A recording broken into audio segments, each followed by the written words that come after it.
morning, video games. Welcome to Filthy Casuals, a podcast about video games hosted by three very kind and extremely knowledgeable boys. Thank you very, very, very, very, very, very, very much for joining us. My name is Tommy Dasilo, and I mean, wouldn't you know it, as luck would have it, once again, I'm joined by Ben Vanel here. Tommy, thanks for welcoming me onto the show. I don't know if you guys remember this, and I'm going to introduce our third co-host momentarily. But about a month ago, I was like, hey, every week I'm going to have a fun fact to start the show with in my little intro. Now, that has... I personally, me being Adam Knox, who you were going to momentarily introduce, sorry to jump the gun, I just wanted to let you know I personally don't remember that because I haven't heard a fun fact from you in quite some time. Yeah, I feel like we've heard more apologies about you not having a fun fact than we've heard actual fun facts. Yeah, I believe I maybe read one off a drink I was drinking once. But...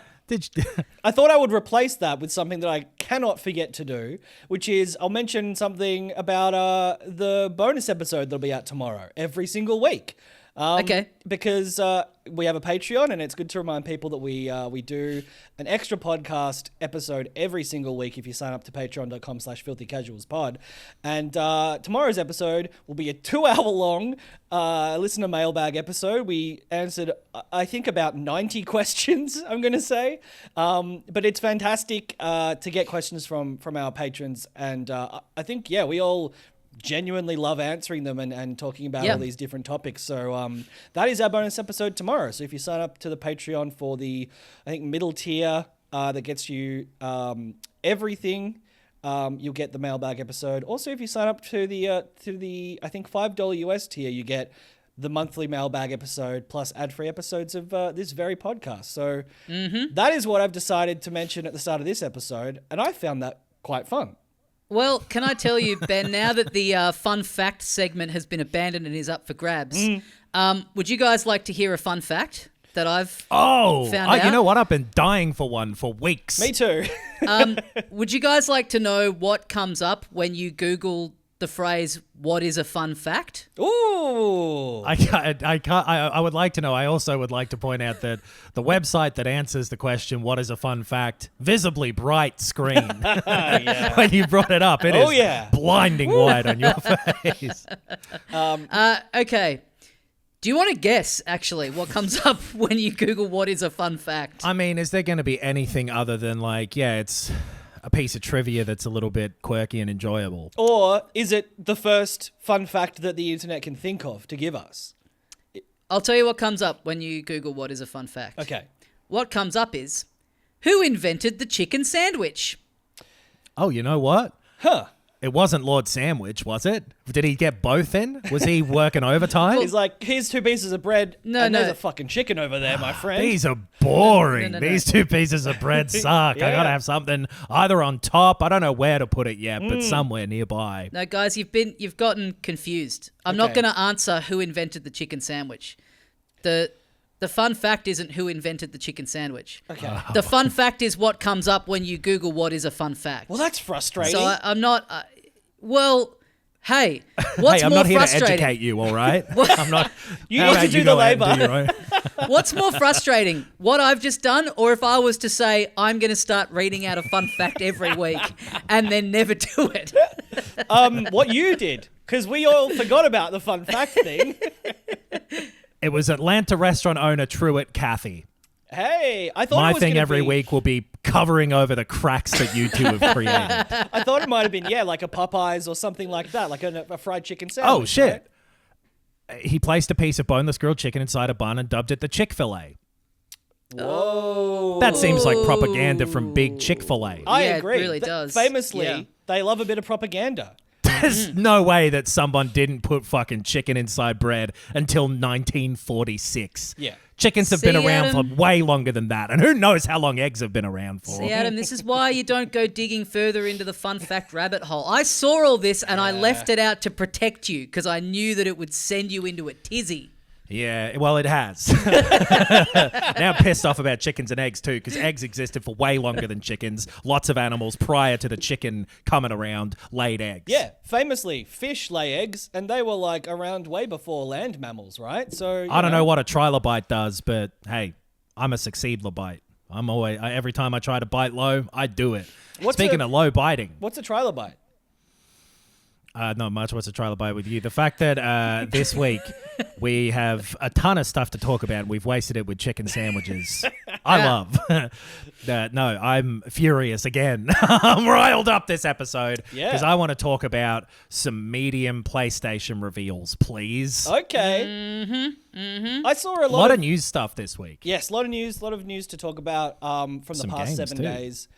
I saw a lot of like disappointment in response to this PlayStation State of Play, which happened overnight, I think, for us, or this morning, perhaps. Yep. I thought, and I watched it, I sat down and I watched the whole goddamn thing. I thought it was great. Yeah, I was a medium. I don't think, like... I like reveals in this sort of thing. You know, that's where and there was one that I certainly didn't expect. But how about we just whip through in order? Let's go. Well, yeah. Do you have one that's in order? Brother, I got one that is in chronological order even. Oh, shit. Ooh. Egg. Animal, chicken. So, yeah, it was about 40 minutes long. The State of Play ones as well, I forget, because when Sony has big stuff, they tend to do a PlayStation showcase, right? That is correct. And a State of Play is their equivalent of like when Nintendo does the partner directs or the indie directs or whatever. I believe that is the case. It's I don't like the loose sort of different marketing terminology, but either way, in this one, it kicked off with a bit of...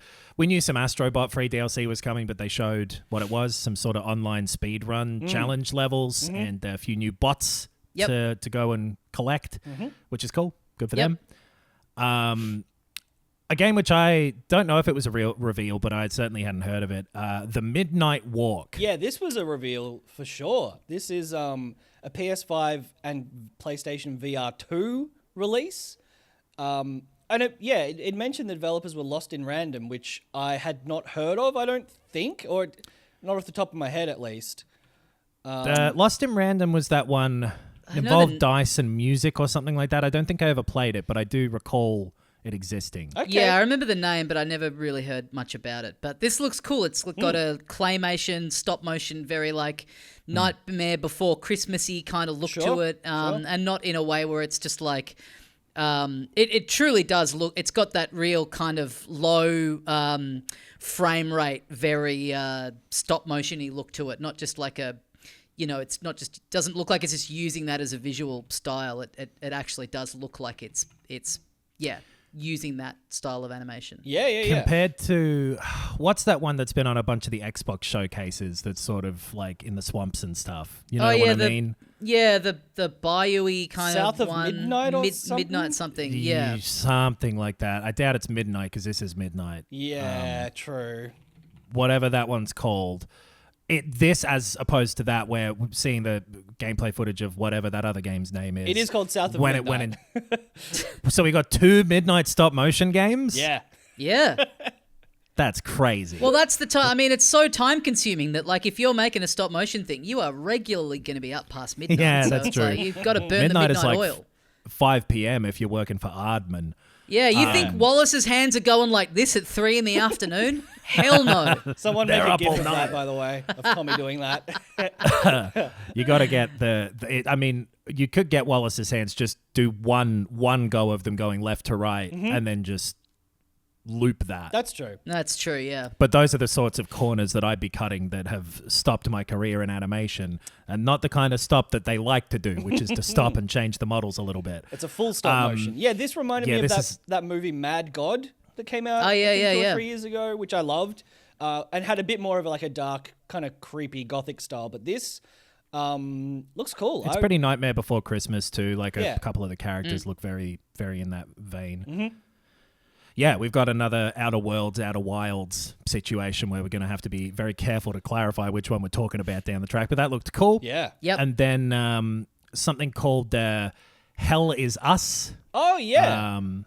So this Yeah, is this- after that. This looks by the cool. way, Someone's- Midnight Walk will be on Steam as well, at least. Oh, right. All right. Cool. Yeah, Hell Is Us looks like someone's really been pulling themselves off over Death Stranding. Yes. Yes. It's got a lot of the same kind of tone and atmosphere, but also like costume design, for want of a better Sure. word. Like Sure. the little thing on his shoulder, the little kind of thing flying along next to him. But it does Sort look very cool. Spooky enemies and stuff. That Yeah. one is also going to be on Steam. Yeah, I thought this one looked great as well. It did have a lot of Death Stranding vibes, but like a bit of like melee combat and stuff. I think like at the end you're grabbing a big sword and shit. So like, I thought this, and like visually, again, liked the style. Yep. It's from the developers of Mordheim, which is a name I remember, but I would need more time to remember exactly what that game was. I think that's one of the Mordheim. Mordheim. I would need more time. I think it's a Games Workshop just- game. More time. No, it just looks like Warhammer, I'm pretty sure. I think you're right, actually. Yeah. Adam, let me ask you this. You're going to be getting someone from your family to chuck that PSVR 2 onto a ship and receive it in 3 months' time so that you can play Metro Awakening in VR? Oh. I mean, honestly, so I don't have a PS5 over here. But Oh, right. they didn't show, I don't think, these during this presentation, but there was also a during the week. It's the 30th anniversary of PlayStation, and they showed some special edition consoles that they're going to be doing. Oh yeah, with original PlayStation Grey, and the controllers have those sort of cool pastel colors, the little purple and the pink and the red and the green on the buttons again. And I'm in fucking trouble, boys. Man, I tell you what, Sony are so on their Nintendo shit at the moment. Right. They're sucking their own dick about their IP in Astrobot. They're leveraging the past for the nostalgia baiting design stuff of this console. A disappointing direct and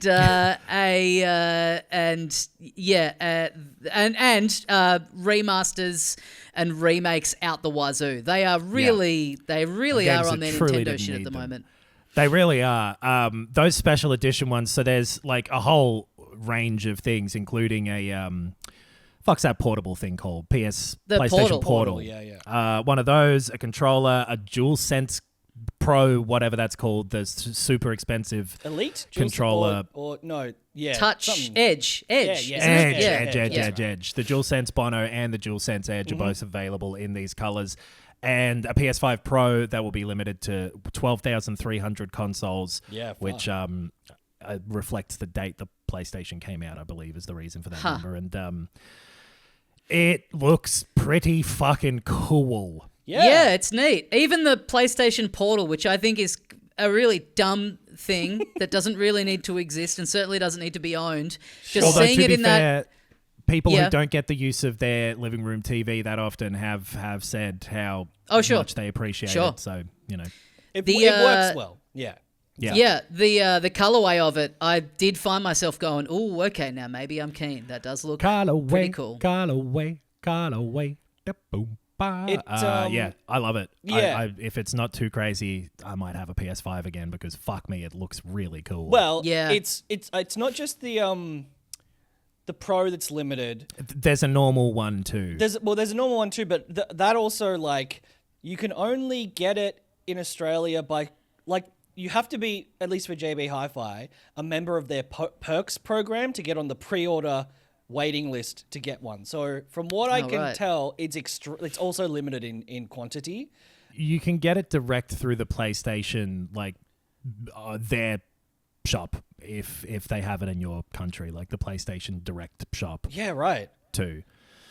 But yeah, they won't be a million of these, but I think I did see the Pro is the only one that's like ultra limited. Yeah. I did see a bit of a thing of like people being a little disappointed that on one hand it's like, hey, here's a celebration of this, the legacy of the PlayStation, and then making it that limited is like, oh, okay, so this is just for scalpers, really. Like you're trying to get us all pumped about the celebration of this thing that we've loved for 30 years, and then you're making it so that most of us won't be able to get one. Like, that kind of does seem a bit counterintuitive and a bit of a shame.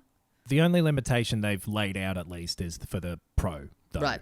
The other ones don't know about quantity for those. And I don't think they've officially announced prices even, which I think by the time this is up, they'll be available to order, or to pre-order. But it'll probably be slightly more than the base versions of each of these. Yeah. You'd assume anyway, so. they look cool. So maybe I'll get one and then fucking get the PSVR 2 shipped over here to play. Likely 7 to 8 out of 10 game Metro Awakening VR, which did look cool. Yep. Yep. Archage Chronicles. I don't even remember that. Oh yeah, this also looked good, but then the name came up and it kind of ruined the whole experience because it's such a bad name. But this is like just a fantasy RPG, like a sort of an action RPG. Oh, yeah. It is a sequel to Archage, which I'd not heard of either. But I thought it looked cool at least. Yeah. You're right, though. Terrible, terrible name. Yeah. But if it's great, you could be in love with someone named Stinkpile, although it would be hard, actually. Now that I It say would be really hard. Yeah. So we should say about 48 hours ago, Nintendo did formally announce that they are filing a lawsuit against the makers of Pal World. Yeah. And then 24 hours after that, it showed up in this state of play. Yeah. So that lawsuit too is about a specific gameplay mechanic that they haven't laid out in their filing. Right. So nobody knows what the actual thing is about. I believe the Power World people, whose name I forget, of It's the like Pocket Pair or something? Pocket Pair, they've responded in some way and been like, whoa. I think it was basically... Go. Yeah, just a big press release that said like Paul's collar inside of asterisk. Yeah, that's coming to the PS5, and also a Luna remastered collection. Luna were a couple. I think there were only 2, maybe there were more of RPGs back in the day. They were on like the Mega Drive as well, I'm pretty sure. Yeah, wow. Yeah, I'd not heard of these, but hey, at least this is the only remaster that'll appear in the State of Play. The real old school JRPG I've heads got are fucking bangers. pumped about this. This made I saw a lot of people really excited about these Right. being easily accessible again. They were on Luna the Silver Star was on the Sega CD in 1992, and then Luna Eternal Blue, and they were both remade for the PS1. Okay. So that's those. They're doing some 30th anniversary shit. Later on, we'll get a bit more, but in chronological order. Teenage Mutant Ninja Turtles Shredder's Revenge is out with a remix soundtrack. You like that game, right, Tommy? Yep. A couple of new playable characters in there. You got Mondo Gecko and Mona Lisa. Oh, I don't know Mona Lisa, but Mondo Gecko is great. That's exciting. So that's cool. And that game's been out for a little while now, so it's cool that they're still doing stuff for it this far down the line. The Mondo Gecko of the Sonic universe is Shadow, and he is being voiced by Keanu Reeves in Sonic Generations Cross Shadows in like a movie pack that is, I think, a add-on or I don't know if you have to pay extra for it. Oh, Post-launch Information may be out update. there. Yeah, Right. I think you'll just get his version of the character in some specific levels that'll come out. Yeah, it makes sense. It's kind of like a tie-in to the movie, like branded content-y kind of thing. So you'll be able to get that after the film has come out. Crash Strange. Bandicoot should be voiced by Keanu Reeves, because I remember Crash Bandicoot's thing, at least in the originals, was when he'd get hurt, he'd go, whoa! But way higher than that, way better than that. But Keanu Reeves doing it, being like, whoa. That could be something funny. Yeah, I would yeah, enjoy yeah. that greatly. Yeah. If you threw your weight behind that premise, I feel as though you could get something funny out of that. Fantasian Neo Dimension, speaking of Keanu Reeves. So this one, I remember, came out on Apple Arcade and only Apple Arcade. This is the one that was Nobuo Uematsu and some Final Fantasy people behind it, right? Yeah. Bloody, what's his name? Sakaguchi. Yes. Yeah. So, this was only on Apple Arcade, which I don't have anymore and haven't had for a while. And, obviously you could only play on Apple devices. This looks sick. I really like this. It has that weird sort of like the backgrounds and it's like handmade dioramas and stuff. It has that sort of tilt shift look to it. And otherwise is like pretty classic JRPG. So I'm happy to be able to play this. Like a cool combo of the PS1 Final Fantasy fixed perspective things with then the camera will whip around in a cool way to the next angle. And apparently it was good. I never played it either. So yeah, that's cool. A bit of footage of Dragon Age, the Veilguard, which it's interesting that so apparently there's a bit of a rift between the developing and the marketing teams at BioWare. The developers being pretty pissed off about that trailer that made it seem all quippy. Yes. Interesting. Because it does not match the tone of the game, apparently. Yeah, that's right. Yeah. That's good to know. Yeah. So they're trying to show off a bit more of that, being like, no, we mean it. Yeah. And that's out in like a month. So and I think there also was like a 20-minute or 40-minute gameplay like video released. Like I think they're starting to pump that quite a bit now. They've been putting out a little bit of stuff, yeah. You know who else putting out more stuff? Alan Wake people. The Lake House is coming. The other DLC in October. Yep. And it's looks Control related. Yeah. It looks creepy as hell. I'm looking for... fuck! What? I got Alan Wake 2 on the PS5. Yeah. Oh, dear. I guess you'll have to buy a PS5 in the 30th anniversary grey color edition. Yeah. Oh, damn. Oh, well. I guess you have to go now and like camp out in line somewhere to make sure you get one of them. God damn it. I truly don't want to have to. Have to. Anyway, I was going to say, good news.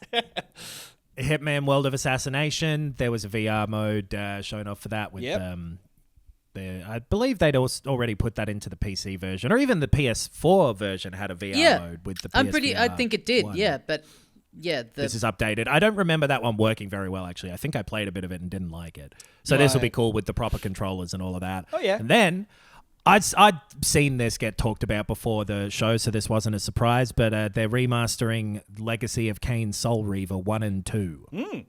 I really Do those games mean anything to either of you? I played one of them, I think. And enjoyed it. I don't know if it was one that I fully got into and finished the whole thing, but it is one of the small roster of games I had back in the day on the PlayStation. So, yeah. It's ironic that the Legacy of Kain has been... pretty underwhelming legacy. Yeah. Haven't heard hide no hair from Kane since he threw Undertaker off Hell in a or whatever. That I'm much more likely to play the older versions of those personally. Oh yeah. Then it didn't look like that hectic of a remaster. No, that's cool. I kind of had to skip track back in that bit of the presentation because I thought they were just showing the old version. So yeah, right. Now that is damning. By the way, a lot of these games are also out on the PC so far. These are not PlayStation exclusives. And Xbox. Right. Apparently. And the Xbox. We've got ourselves after that. They showed Fear the Spotlight. Oh, that was the PS1 styled. Remember? Yeah, this looks cool. Yeah. What presentation was that at where they had the horror people come out and talk for a bit? Blumhouse. Yeah. Yeah. You remember this thing? Yes. The movie studios making sort of producing a bunch of games. Yeah. Fear the Spotlight is a PS1 looking one of those. Could be cool. Cool aesthetic. Yeah, it looks really interesting. A few games have been doing this sort of PS1 style retro rather than the 16-bit lately. We've moved on into that bit, and I'm all for it. I love the look of that stuff. Yeah. Towers of Aghasba. Mm-hmm. I think that's a safe bet. or I'm still not willing to make it. I'm not a betting man. Aghasba. No, I barely know it. I don't have any thoughts about that one personally for some reason. Yeah, island building game. It looks nice. Going into early access in November, but Some Fortnite stuff. They're doing some stuff with Lego and the controller. And weirdly, they had multiple Lego things in this that they showed very far apart from each other. Mm-hmm. Yeah. Because got some Fortnite stuff here, and then like a little bit of Dynasty Warriors Origins, which is coming out in January, and then a continuingly pumping me up trailer with a release date for Monster Hunter Wilds, 28th of February. They love showing stuff from this game. They really do. They do. We need more trail. This is the opposite of in there at BioWare. They're on the They are the devs and the marketing department. They're just sucking each other off constantly. More trailers. Give us more. We want to go wild with these monsters. Wait a minute. I'm enjoying this. Say that again. That's a great idea for a name.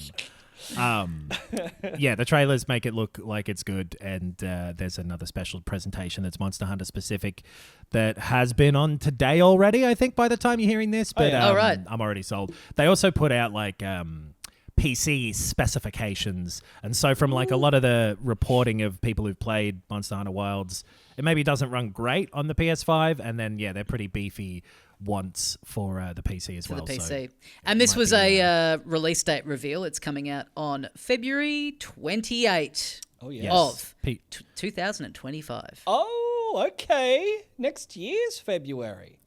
Yeah. It's soon. Is next year a leap? What's next year? 25 can't be a leap year. So yeah, beautiful. That's the last day of Feb. Yep. Then more Lego Horizon Adventures. Yeah. Yep. Had this been They announced? showed off. Yeah. This was announced at a Nintendo thing, I'm pretty sure. Yeah. Weird. I thought it was familiar. Okay. Yeah, it's on the Switch as well.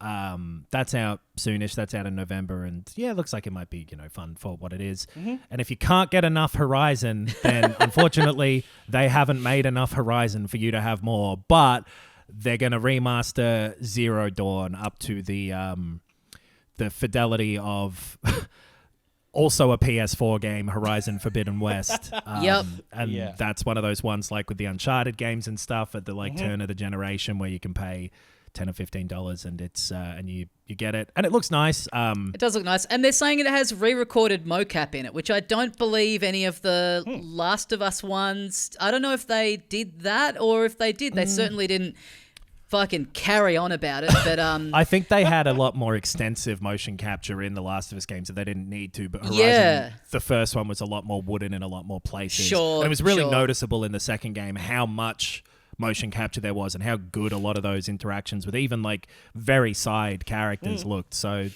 that's cool that they're putting in a bit of effort to that, and that will be coming to the PC version as well, but also paid, which I don't know, sort of weird. Some bits and bobs of like Stellar Blade's getting a little patch with like a photo mode, and they're chucking Nier Automata, what's the name, 2B in there. Yep. Some PS Plus game announcements, a few new controller colors, the Chroma collection. Yeah. I'm annoyed that I just like a month or two ago had to buy a new controller because my other one died. I bought this one days ago. And I like it. You did I bought want the that little one silver specifically, one. yeah. But I bought the silver one because it looked the closest to the original PlayStation Grey. Okay. Yeah. If only I'd have had a different option. I love the white one in this Chroma collection. Like, I love it being like all white rather than like it the looks white sick. and black. So like, I mean, I don't know. It's one of those ones that it just makes me think it would get filthy for some reason. Yeah. Well, I'm clean.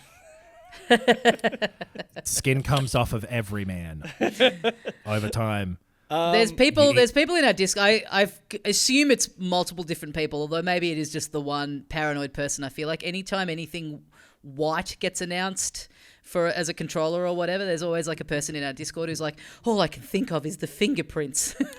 And like the yellowing over time and stuff can happen. It's I do also like though that it's a white, but it's a shiny, sheeny white, and they've got faceplates for the newer PS5 Slims as well that will look a bit glossy. I'll tell you this, which is kind of cool.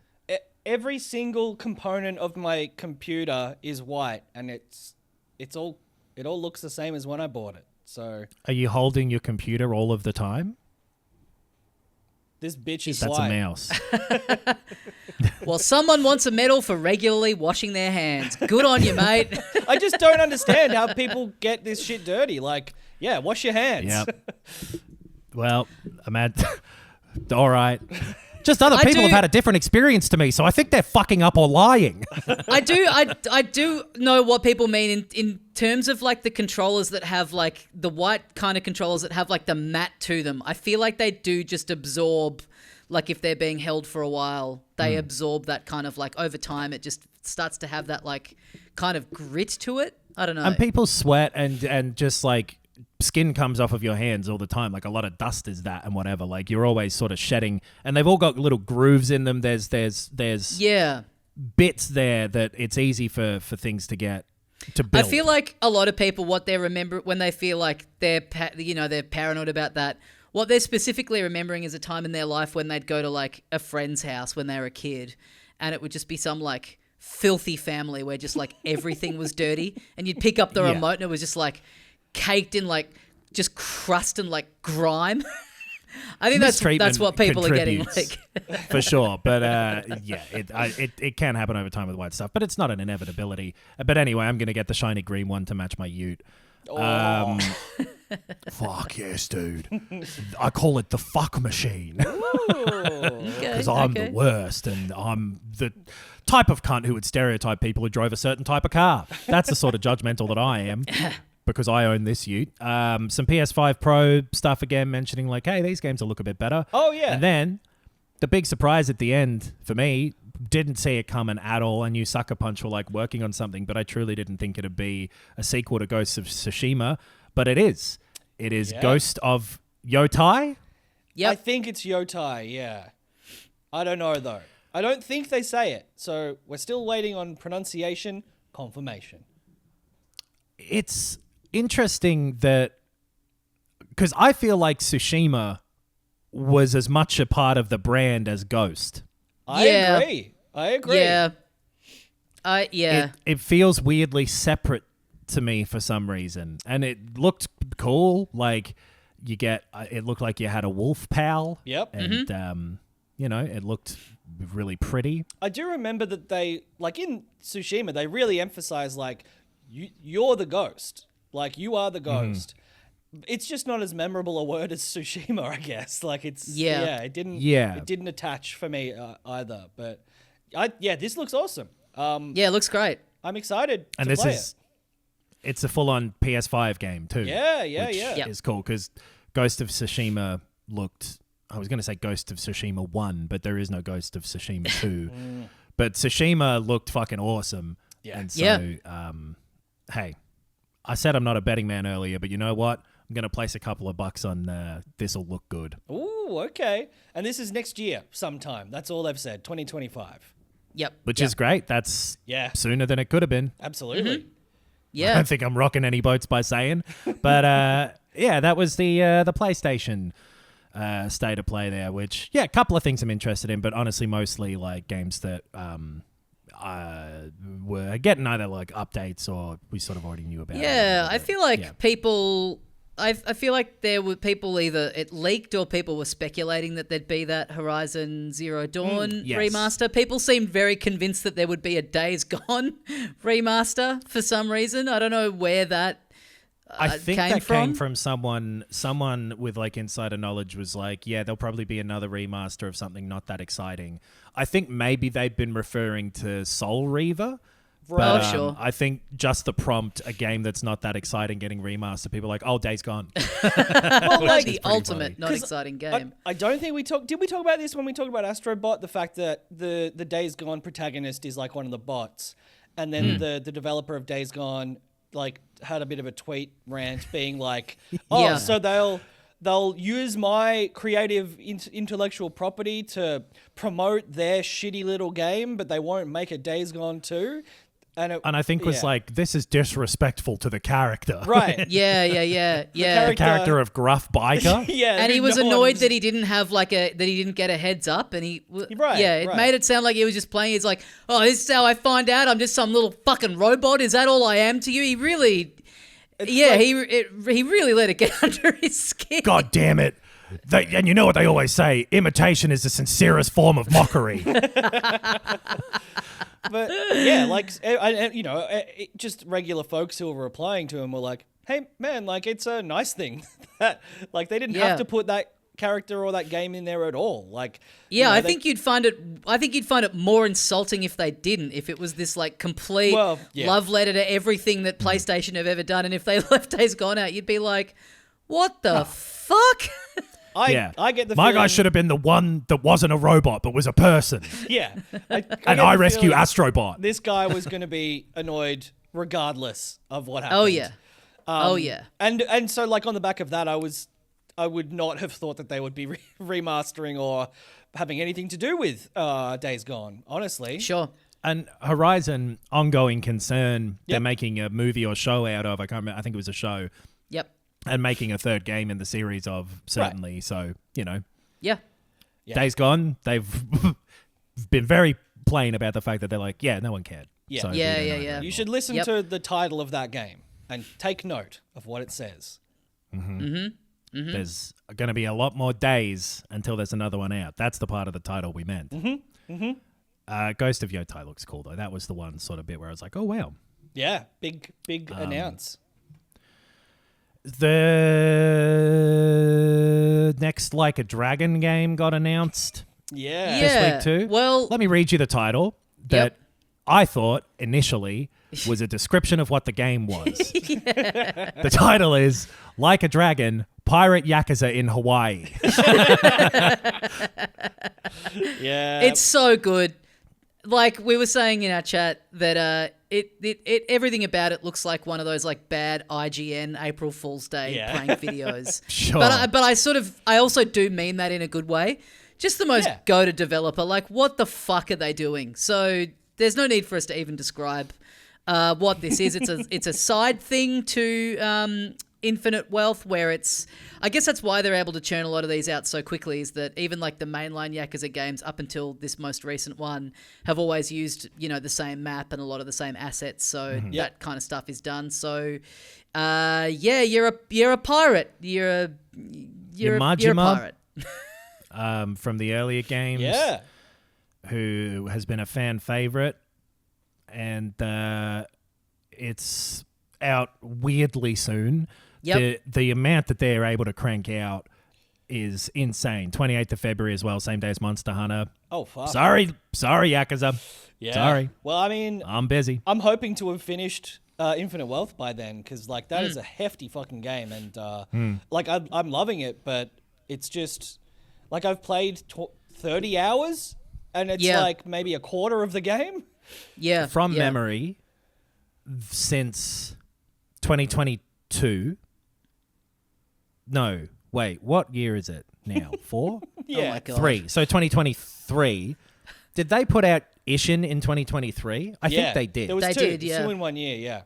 So January of 2023, something like that was Ishin. Then they did Man Who Erased His Name, same year. Then they did Infinite Wealth this year. Yeah. And now 1 year after that, this one. Like, it's a fucking insane. It's honestly like, I appreciate the Like a Dragon games a lot more than this, but you know how there's like 500 Walking Dead shows? And you're like, how the fuck is anyone watching all of this? Yeah. I guess they probably do kind of view it as like they're making a show with a lot of them, because like I say, they do use a lot of the same assets. Like a lot of them are set in the same location, so the map is all there, and it's like it's basically the bulk of the work is sitting down and coming up with a new story and doing the cinematic parts of it more so than, because this one looks like it's going back to this is a real-time one again. This isn't I think it's a little more turn-based. beat 'em up, yeah. Yeah.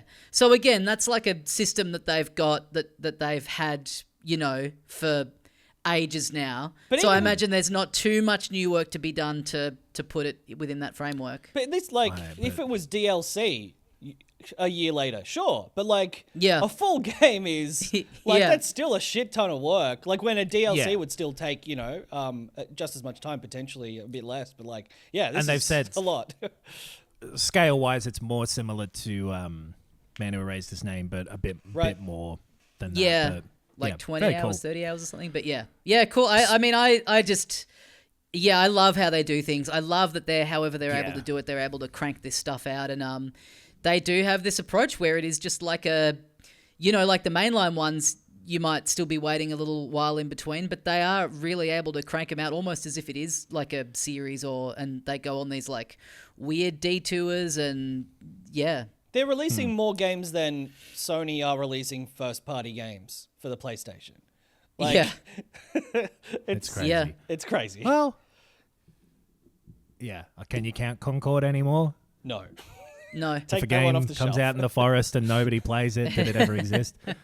Well, speaking of games not existing and putting out a lot of games, Ubisoft seemed to be making it... Well, okay, I've seen a couple things about this. So Ubisoft cancelled like an event thing where they were going to be showing off Assassin's Creed Shadows, and they've cancelled press previews and stuff of it.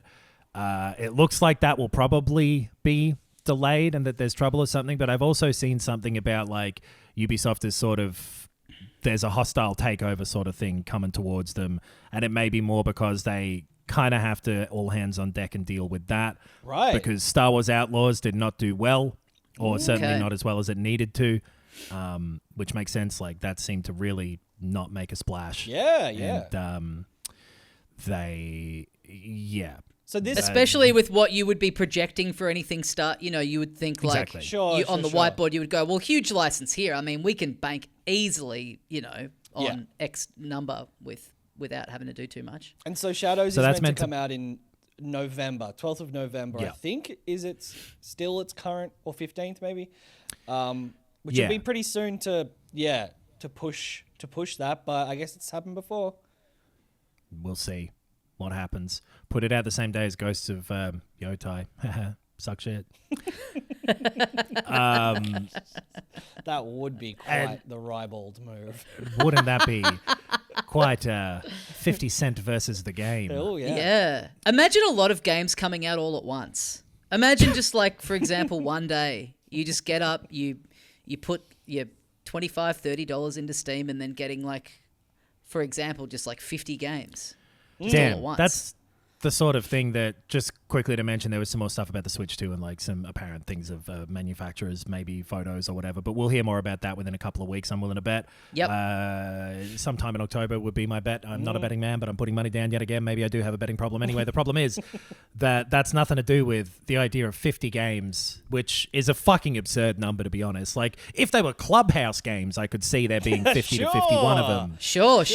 Yeah, I Bit mean, of backgammon, bit of a deck of cards, mahjong. that's like 18 of them right there. Yeah. You're fine. But Yep. like games, like let's say 1980s style games for a fake computer that someone was putting out a really ambitious collection of 50 games from a fake publishing company that they're pretending existed during the 1980s, and very, very coolly matching the aesthetic and pretend progression of complexity and visual fidelity over that decade. Yeah. That's I think you're very... a fucking lunatic, dude. That's a very specific hypothetical, but I guess it didn't happen. So let's talk about Black Myth Wukong. Yeah, it couldn't. It couldn't happen. I think that what would happen if someone actually did that is that some of the games would not actually be that fun, because it's impossible to make 50 equally as enjoyable and fun and deep games. But let's talk about UFO 50. Yeah, so this is a crazy project from the guy who's leading it is the guy who made Spelunky and Spelunky 2. Yes. And I think it started as like a bit of a game jam kind of thing where then he got a couple of other folks involved, and Right.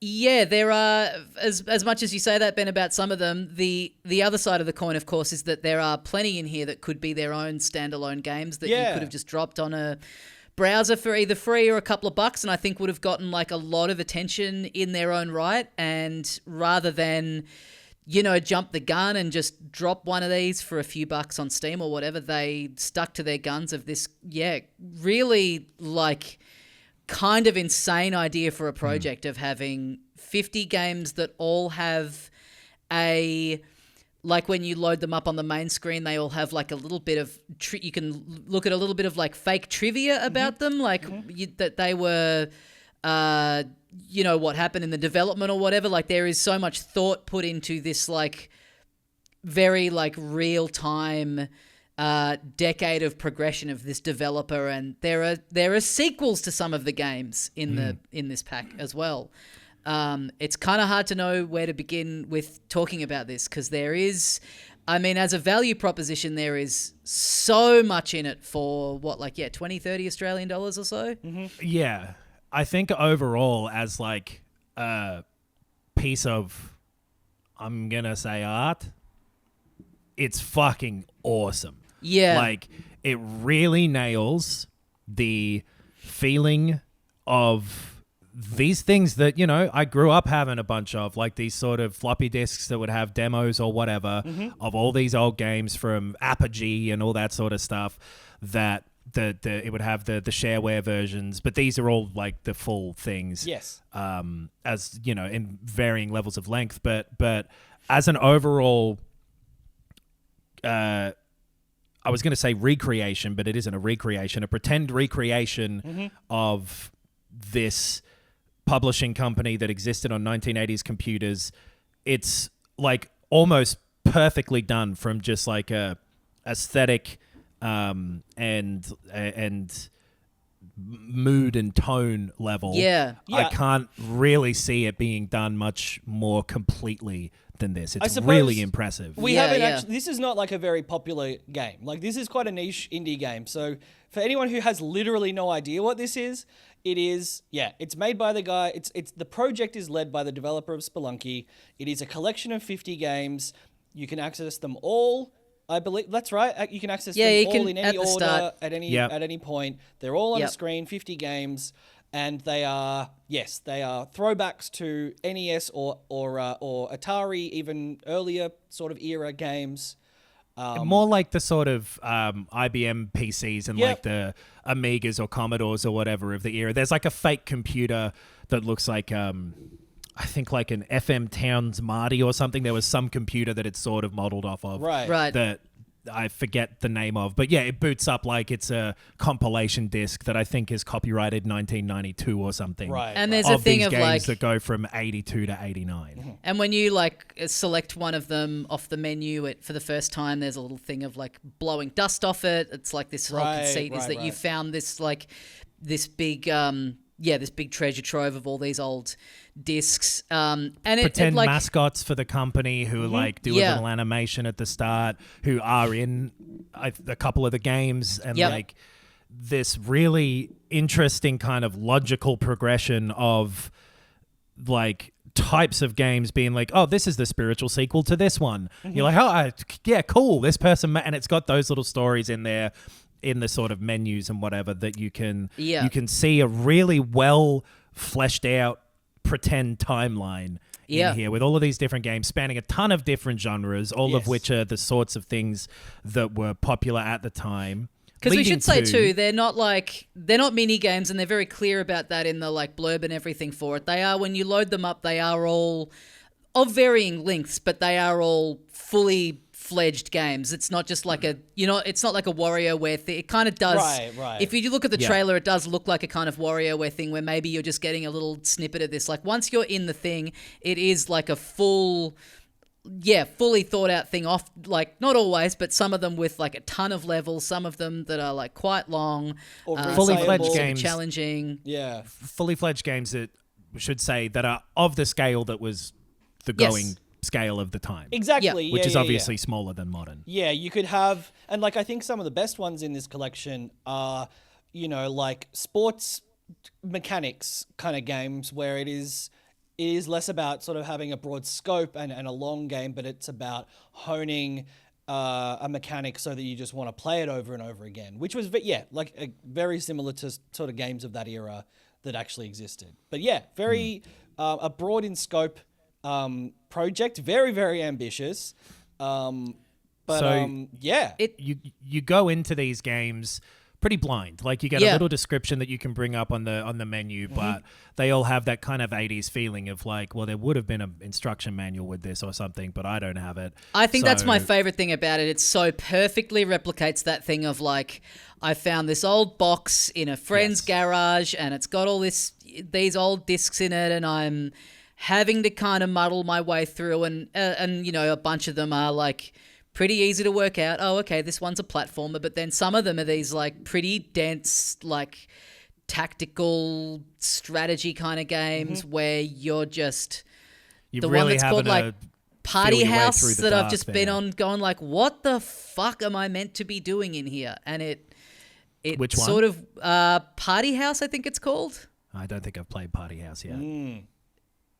But yeah, there's some of them are like, you have to go muddle your way through or look it up.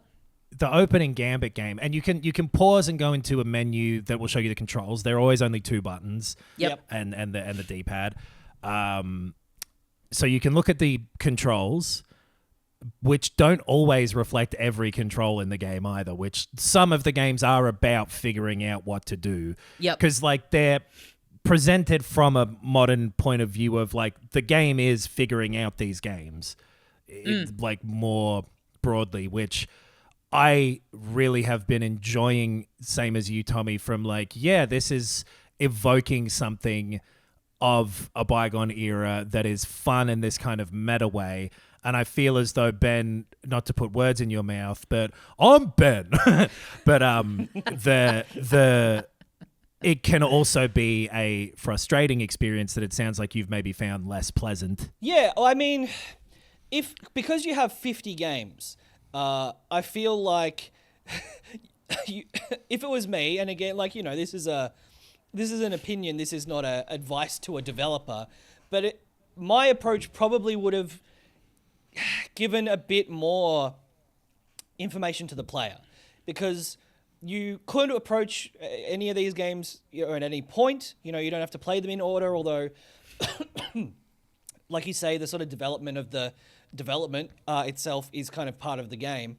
I feel like if you're gonna throw 50 games at a gamer and let them pick any one, I feel like you got to give them something to hold on to, because you can quite simply pause the game and quit it immediately and go try something else. Yeah. So if you're not having the most the smoothest introduction to that particular game, you can just bounce. There's more of a sort of incentive to bounce off it immediately and try something else, which is a shame, because there's clearly a lot of creativity and innovation and blood, sweat, and tears going into all of these games. Like, none of them are throwaways, but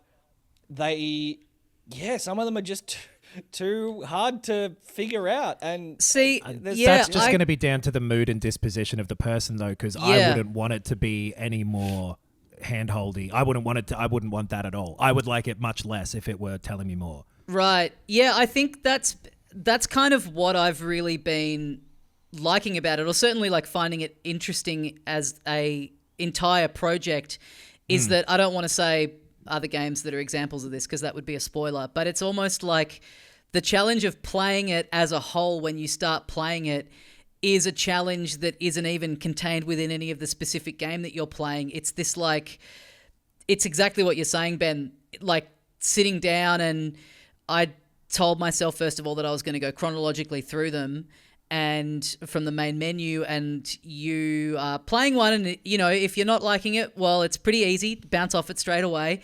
Even if you are enjoying it, you've got this gnawing feeling that there's another like 46 waiting for you to try. And I not even thinking that that's necessarily like an intended effect that they wanted to have, but I really like this thing where like a big part of the like almost like the challenge of the experience early on is the fact that it's this like very overwhelming package, and thinking about like, how are you going to take this on? And I really did want to really strictly go through chronologically, and then I started like seeing tweets or getting messages from people that I knew that were also playing it and being like, oh, you got to check out this one. And it was like, 30 deep, and being like, all right, I've got to, part of this is it is a communal thing. I've got to follow this experience because 50 is so many. And like, I kind of, I really like that it's so unique in that way. And I do think like, another interesting approach would have been to make it like not necessarily like a WarioWare approach, but something that was a bit more like structured with how you unlocked stuff, or maybe you played a level of one and then a level of another. But I've really enjoyed the, like, even though it's meant that I haven't put much time even into the ones that I'm really, really enjoying, just feeling like there's this initial wave to get through with it of like having tried a bit of everything and then start to like look back over the list and be like, okay, what's the one now that I really want to sink my teeth into and start to really get stuck into? Because it's got this also this sort of I guess like trophy system where you've got like a little like a garden that you can go to and yeah. And you unlock little things for that based on, I think like the first one is just finishing the game, and then there'll be like a specific thing that you have to do within it. So it does give you these little bits of like overall, like these little carrots for overall progression of like, the entire package. And then there's like this terminal that you can get into in the menu that clearly has a bunch of secrets or cheats or something. There's going to be some other layer to this, I think, in probably an animal well type of way. I don't know that, but just that thing being there and the nature of it looks like that. But I think that overwhelmingness is like part of the thing of like, that's the shareware disc feeling. You know what I mean? Like because the first game chronologically, and I've been doing it chronologically, for the most part. I went and had a look at the very last one, and it's super cool looking at that, like how they've made it like visually progress with clearly the same fake hardware. But the first one is a crazy opening gambit. It is by far the most obtuse game, which I think says what their intentions are with this is to go, no, we want this to be mysterious and difficult and impenetrable because in the way of like part of the satisfaction is figuring it out, because you're going in and being like, what the fuck is this old game from? Anyway, the first one is like, this bizarre, like very specific, not particularly fun, like Metroid type of thing. Like, but very much like those old games where I remember being, 8 and having no fucking idea what to do in a certain game. And was this that is also Alien, like Alien one? Barbuta, the one where you're like the little knight in sort of space. You walk very slowly. Yeah. But it is like a really, as you say, like the kind of the fake story of this company.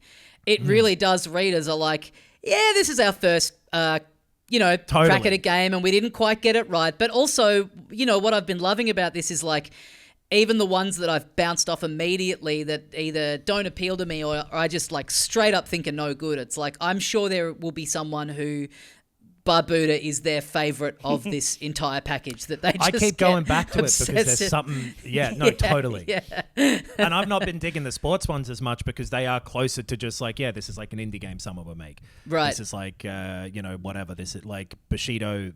This is the ones that evoke that era for me are the ones that, which there were those types of games back then, but there is something in there though that I think most people are going to sincerely enjoy at least a couple of the games from the ones I've gotten through so far. Yeah, and as much as we're kind of focusing on how it's evoking a lot of stuff from that era, I feel like even that gives slightly the wrong impression, because there are a handful in here that I've played so far that are not just, here's a platformer or here's a puzzle game or whatever. There are some games in here that even without this aesthetic and this package could be released as more modern looking indie games, and I think would get a lot of attention. There are some fantastically innovative and creative and really interesting twists on these formats in here, so it is more than just a like, here's the tennis game, here's the falling blocks one. Like there are some like, there's some truly interesting games in there. Yeah, game design in there as well. I agree. Which ones? What are some of those ones for our listeners who are going to also be shown 50 games to choose from? I would suggest.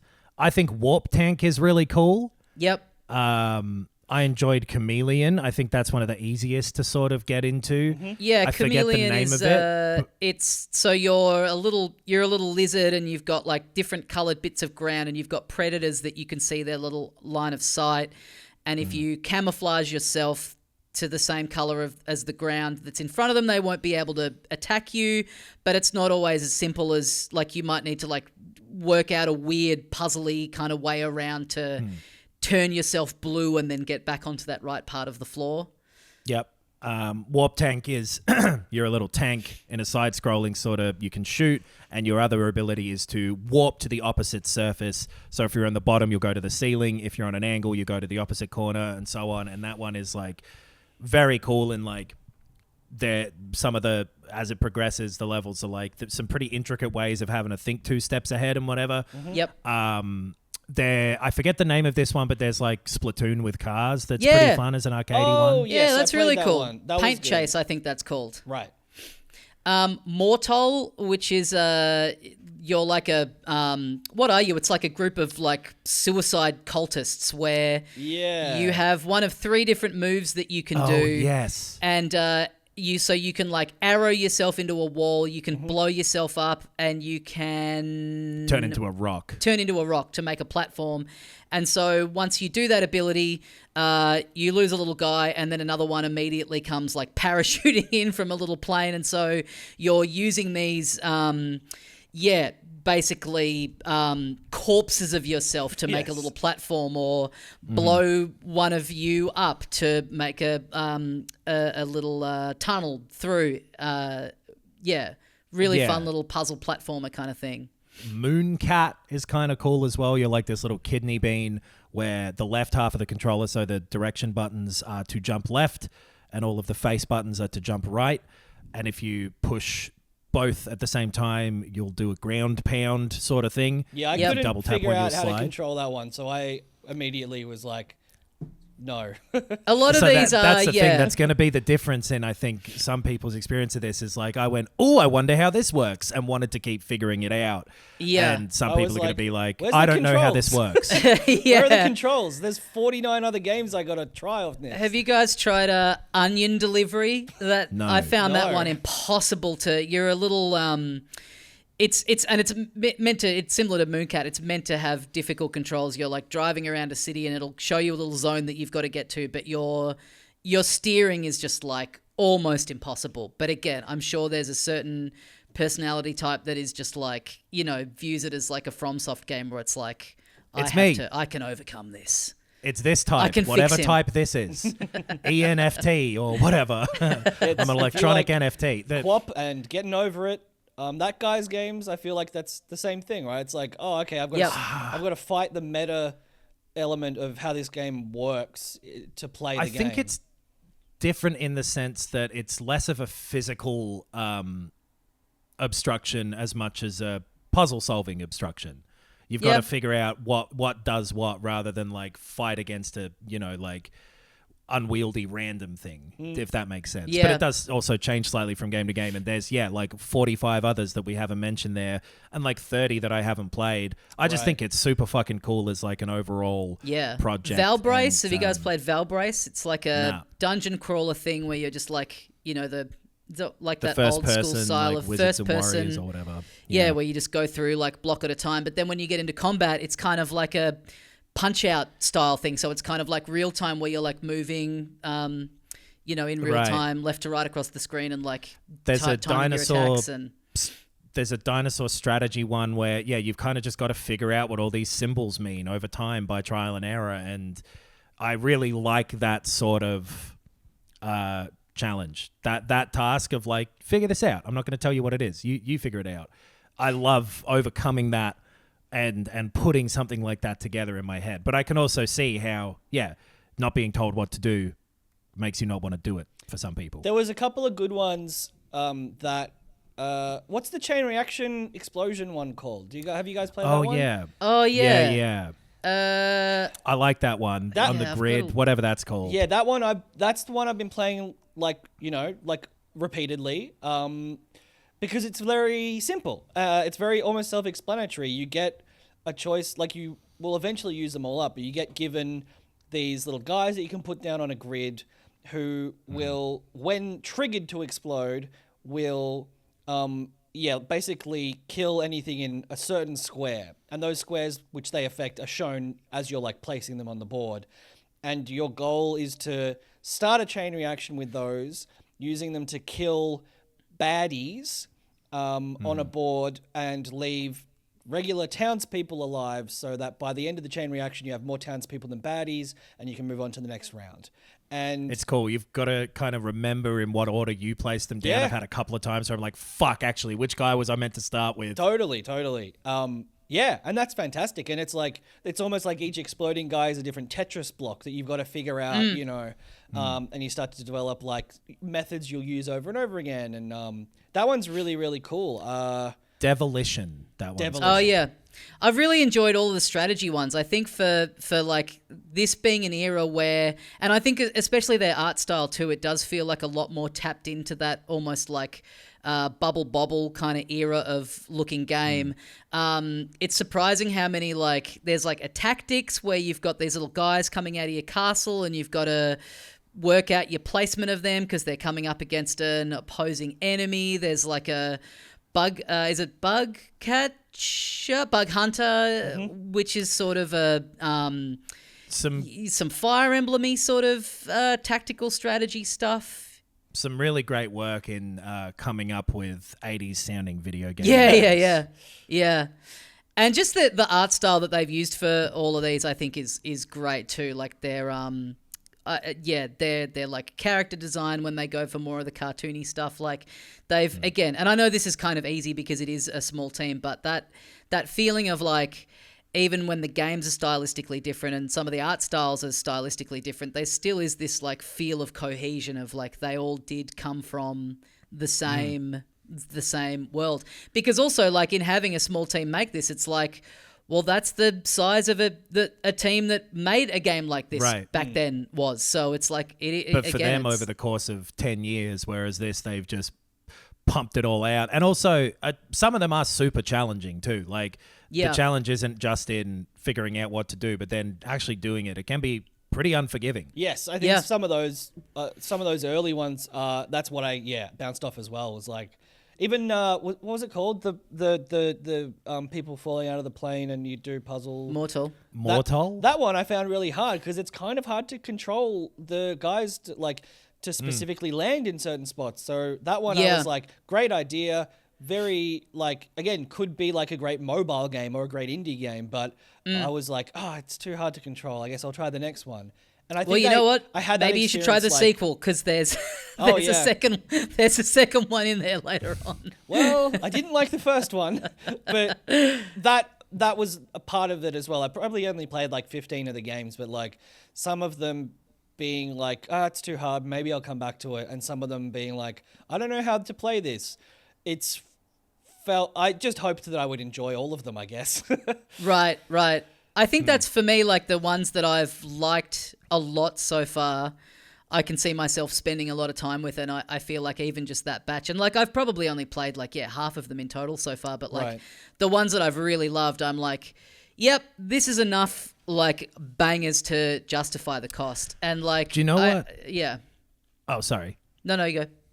Do you know what I think I'd equate it to? How it feels to me, Ben. That I think what I'm getting out of it in the Ben world, what this would be if someone made 50 films that were by a fake director or a fake production studio.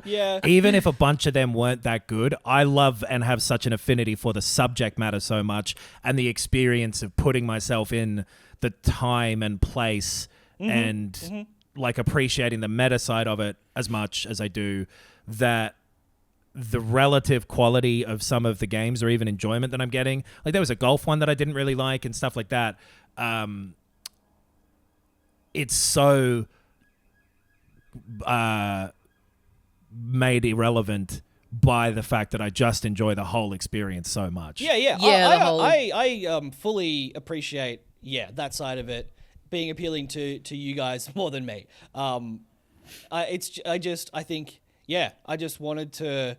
I think my expectations were more like it would just be a bunch of fun sort of, I don't know, maybe more like mini games almost, like less depth, more hand holding, and it was more about like bang bang bang, a little bit of sugar hit rather than being this very considered flowing overall project that has this like much larger, weightier sort of goal to it, which Totally. it's fine. I'm very, very supportive of like that kind of thing being done, and I'm glad that you guys are enjoying it so much. But you're right. It's less of like a high tea dessert tower thing, Right? as much as like one of those cheese platters where half the cheeses taste like shit, but they're like, no, that's a good thing. Like, why? I don't know how you do things in Sweden, cunt. But We this, fermented this cheese coffee tastes bad. in a cat's bowels, but it's good coffee. And yeah, and like I say, What do you mean like, that's not how I'm meant to eat the cheese? Tell me how to eat the cheese then. No, you're supposed to know. like I say, like the commitment to the overall idea of what this is when, there are a bunch in here that if they had have just released it and that got a bit of attention, then they probably could have made a big impact with it. But the fact that, some of those best ones are buried in something that like the people that are going to enjoy them most will probably never get around to experiencing them because they hear about what this package is and it doesn't interest them, I think is like, it's such a like a crazy level of commitment to such a weird idea. And like I don't know if we've said yet, it's only on Steam so far. And I hope more people play this. I hope it comes out on more things and that more people can play it, because I would be so fascinated to see more discussion about like which ones are people's favorites, which ones that I bounced off immediately and hold no appeal to me become people's favorites. I mean, seeing those long-term discussions about like, what's in here and the actual like, hidden like weird depth to an experience like this, I think would be really interesting to talk about down the line. Finally, we have the animatrix of video games. Well, quite the other side of the coin or whatever, a game I happen to know that you've been enjoying an awful lot, Ben. Oh, yes. Would you care to reveal? I probably should know who developed this, but I know it's a big Chinese developer.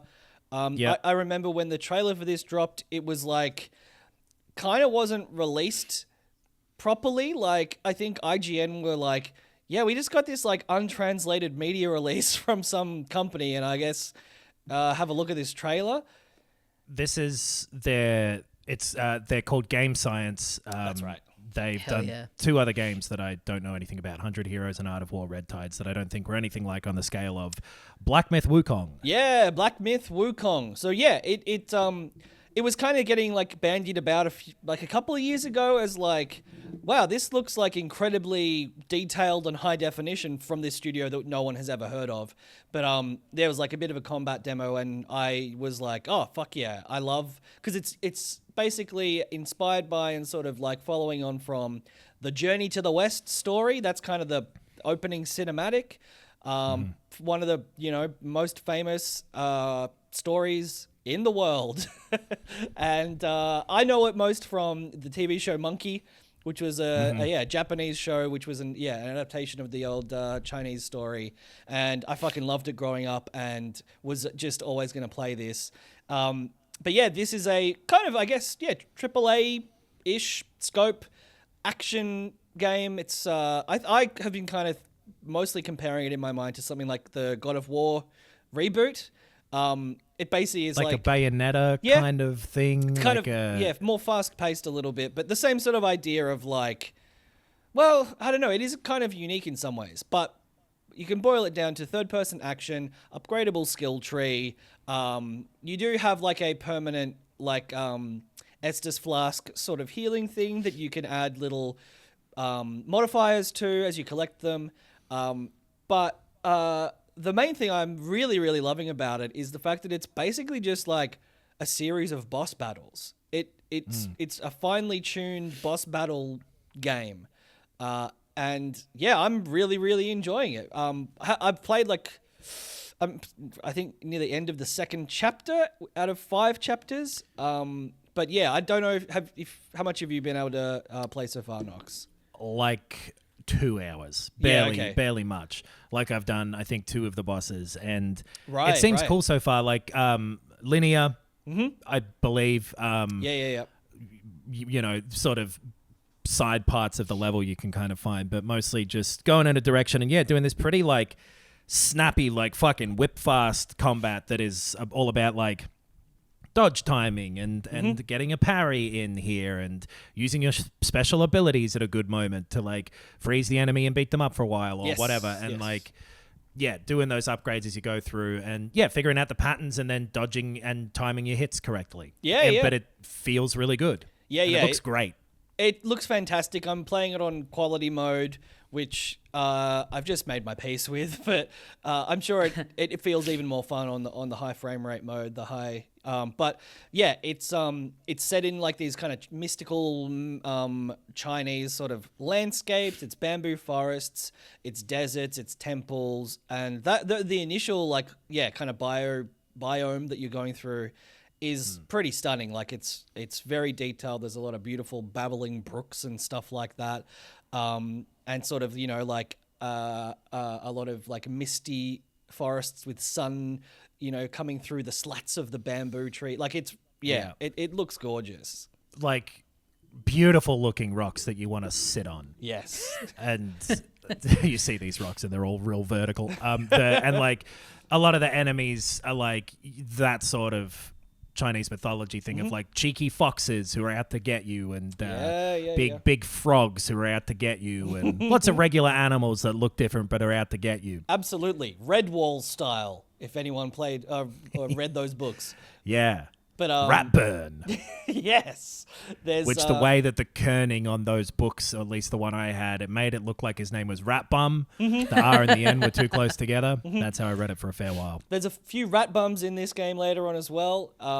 There's some snakes and things, but like, the amount of bosses really does exponentially increase as you go further in the game, because like there's like a couple of like level mini bosses. But then there's like a boss early on where you kind of get a power from, and then there's like another boss quite soon after that, and then there's like, it becomes more of like, well, there's a boss over here after this checkpoint, so I'll go back to the previous area that had some enemies, and I'll grind a little bit, and then I'll fight that boss, and then I'll walk into the next area, and there's another boss, and then from that the loop isn't quite as. The pacing is different to, say, something like a Dark Souls 1, 2, and 3 or a Bloodborne, where it's less about taking on these tough enemies and grinding your way through a level to get to a checkpoint and then fight a giant boss. It's a bit more like, have fun beating these quite easy enemies, get to a boss, figure out their patterns, figure out if you've unlocked the right skills and powers, and then maybe you can get through on your first try, or maybe you want to go back and grind for a bit of XP. And those skills you can freely swap around, right? Just like however many points you have, you can allocate them at any time to wherever you want. This is correct. Yeah, it has sort of a Dark Souls style like bonfire, checkpoint where you can stop, and they actually use that as like the game's store as well for buying materials. You can use that to reallocate all of your skill points at any point. Also worth mentioning, even though, there is that Dark Souls inspired sort of thing. When you die, you don't lose anything, which is great. You can only increase in experience and power, which I find, is a little easier, which is great. Because it is fun to do this combat and to be immediately thrown back into it and to not feel worried about diving into a fight, which is like the tension of the Souls games is part of why they're so fun and satisfying. But this is a little, like you say, it's faster paced in the combat, and it's a little more forgiving just overall as a game. And it sounds like it's more tuned to like what is a really fun part of this type of action game as well, which is seeing a new type of enemy and figuring it out, seeing a new boss and figuring it out. And so stacking a bunch of that, I'm keen to play more of it and get into more of it.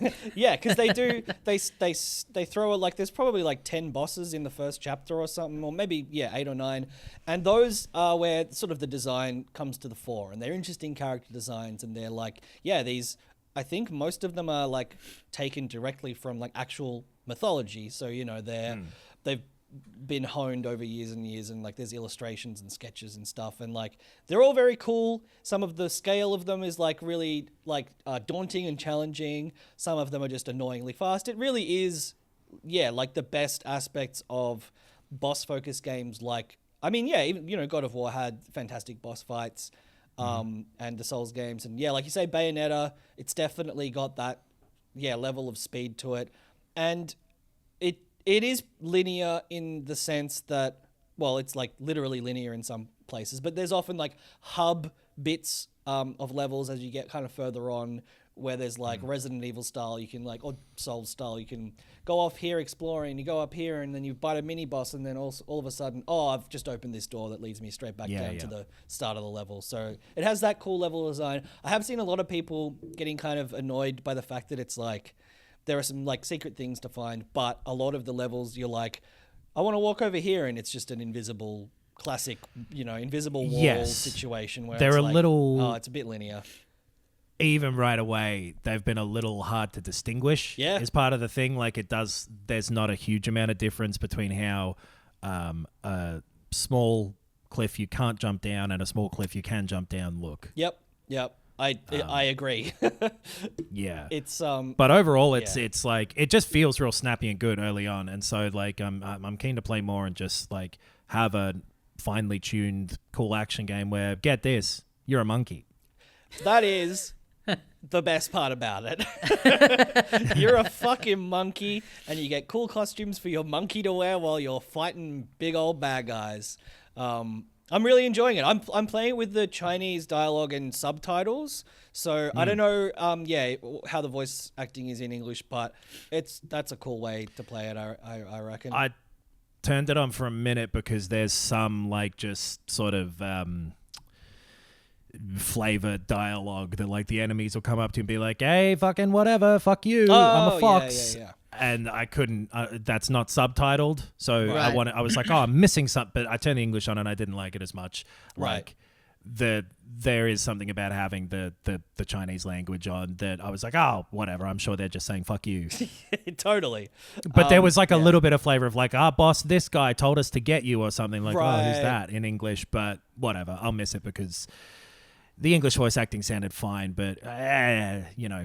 Yeah. It's about creating a tone. And there is sort of a weird element of like, I don't know, like mystery to it, where I don't know all the beats of this story or the, you know, these characters or anything. And so like, wandering through a forest and being like, oh shit, is that like a fucking snake man? And then getting to the boss and it being like, well, this is blah, blah, blah of the snake forest. And Right. And that all obviously gets, explained and expanded on in like these little cutscenes that I'm sort of less interested in the particulars than the vibe as well. Right. I think with this game. But yeah, gonna play more. Gonna keep doing some UFO 50s, but also a new Zelda game is out tomorrow. Yeah. Mama. Yep. Yeah. I'm gonna Can't play wait. it personally. I'm gonna Try and stop me. play the fucking shit out of it. That'll be next week, I guess. Yeah. We'll be Yeah. talking Zelda. Yeah. Well, that's going to do us for this week. Thank you very much for listening. If you enjoy the show, get on to filthycasuals.com.au. You can find a link to our Patreon over there, as we discussed earlier. All sorts of bonus rewards on there. A bonus show every week. Heaps of extra stuff on there. We really appreciate everyone who chips in and supports the show, because we are listener supported. It means that we can afford things like food and lights and a roof over our heads. Yeah. Not to sound too la-di-da about it. So get on there if you like the show and you want to chip in and support it. Also, we've got the YouTube channel where we've got... You might remember from the start of the episode, there was a fun fact about the Patreon. Exactly. Yeah. Yes. Yeah. We've got the YouTube channel where we've got all our Let's Plays and heaps of other stuff on there, so check all of that out. Thank you very much for listening. We will see you next time, and as we say here at the end of every episode of Filthy Casuals... Goodbye from me, Adam Knox, pirate podcaster in England.